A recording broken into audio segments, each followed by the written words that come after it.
السميع العليم من الشيطان الرجيم بسم الله الرحمن الرحيم لا يتخذ المؤمنون الكافرين أولياء من دون المؤمنين ومن يفعل ذلك فليس من الله في شيء إلا أن تتقوا منهم تقى۔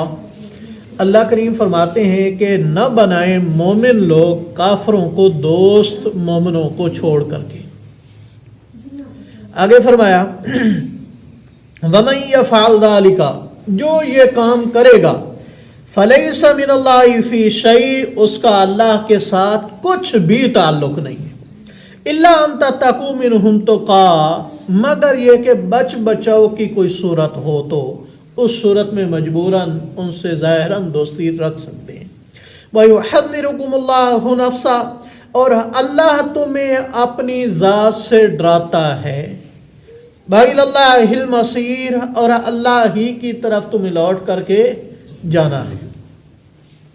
یہاں اللہ کریم واضح لفظوں میں فرماتے ہیں کہ کافر مومن کا کبھی بھی دوست نہیں ہو سکتا۔ اس کی دوستی جب بھی ہوگی کسی مفاد کے تحت ہوگی، جب تک اس کا بس نہیں چلتا تب تک وہ دوست رہے گا، جیسے ہی اسے موقع ملے گا وہ نقصان پہنچائے گا۔ اس لیے مومن کو مومن کا دوست ہونا چاہیے، اور کافر آپس میں وہ ایک ہیں۔ اللہ کریم فرماتے ہیں جو کافروں کے ساتھ دوستی رکھے گا اس کا اللہ کے ساتھ کوئی تعلق نہیں ہے۔ ہاں بچ بچو ایک صورت ہے استثناء کہ ان کے ساتھ دوستی تعلق قائم کر سکتے ہیں، وہ بھی ظاہراً ہو دلی نہ ہو۔ وہ صورت یہ ہے کہ بندے کی مال کو، جان کو، عزت کو خطرہ ہو، اگر میں اس سے دوستی نہیں رکھوں گا تو ان چیزوں کا کیا ہے؟ خطرہ ہے۔ لیکن یہ دوستی رکھنے سے عام مسلمانوں کا نقصان نہیں ہے تو پھر کیا ہے؟ دوستی رکھ سکتا ہے۔ اگر عام مسلمانوں کا کیا ہے؟ اس میں نقصان ہے تو پھر بھی ایک کی وجہ سے پوری جماعت اور پوری قوم کو نقصان نہیں ہونا چاہیے۔ دوسرا، اللہ کریم نے بندے کے اوپر چھوڑ دی ہے، آگے اس کی صورتیں کیا ہیں؟ بندے کے اوپر چھوڑ دی ہیں۔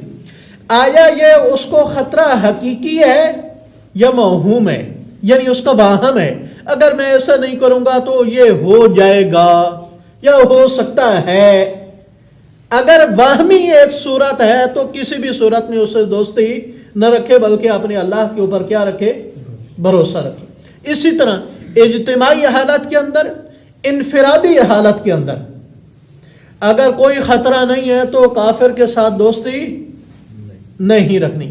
اگر اسے خطرہ ہے اور عام مسلمانوں کا نقصان نہیں ہے تو پھر اس سے بچاؤ کر سکتا ہے۔ اس سے ظاہراً حضرت ابو درداء رضی اللہ تعالیٰ عنہ کہتے ہیں کہ یا رسول اللہ صلی اللہ علیہ وسلم، بعض دفعہ تعلقات قائم کرنے پڑ جاتے ہیں لیکن دل سے ہم ان سے نفرت کرتے ہیں، ان کے اوپر لعنت بھیجتے رہتے ہیں۔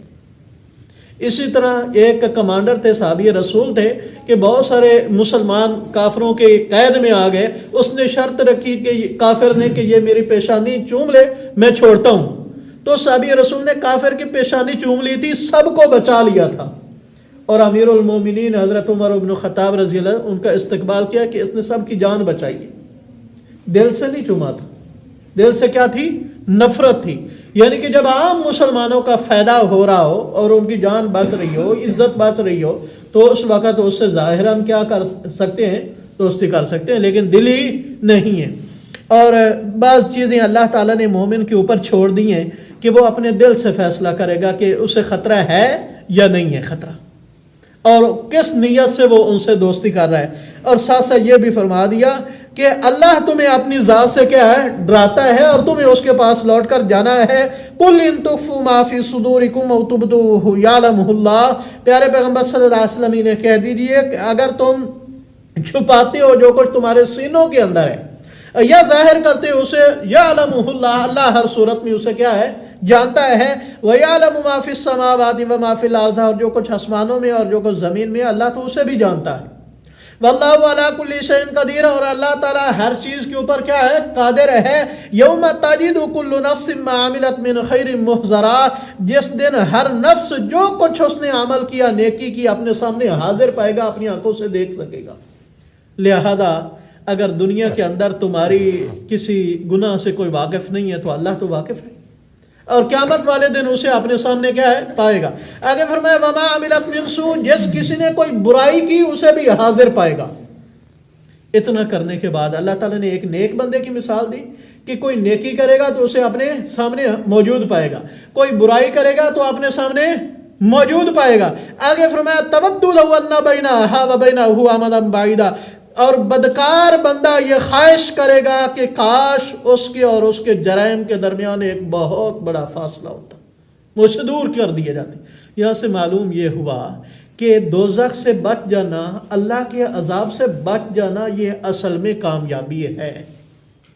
آگے وہ جنت میں داخلہ دے اور جتنی نعمتیں دے یہ اس کی رحمت اور لطف و کرم ہے۔ اور یہاں کافر ہی کی بات کی کہ وہ خواہش کرے گا قیامت والے، اللہ کریم فرماتے ہیں وَيُحَذِّرُكُمُ اللَّهُ نَفْسَهُ، اور اللہ تعالیٰ پھر تمہیں اپنی ذات سے کیا ہے ڈراتے ہیں۔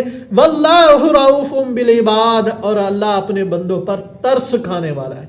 یہ اللہ کا ترس ہے، وگرنہ پیدا کر دیا، ذہن دے دیا، شعور دے دیا، اور عالم ارواح میں بتا دیا یہ سیدھا راستہ ہے یہ غلط راستہ ہے، اور پھر پکڑ لیتا نہیں۔ یہ اس کا ترس ہے کہ اس نے ہمیں محمد مصطفیٰ صلی اللہ علیہ وسلم جیسے نبی عطا کی۔ یہ اس کا ترس اور پیار اور محبت ہے کہ اس نے اپنی لاریب کتاب بھیجی جس میں بار بار اپنے بندے کو ڈرا رہا ہے، میرا بندہ بچ جائے، میرا بندہ توبہ کر لے، بندے کو مہلت دے رہا ہے۔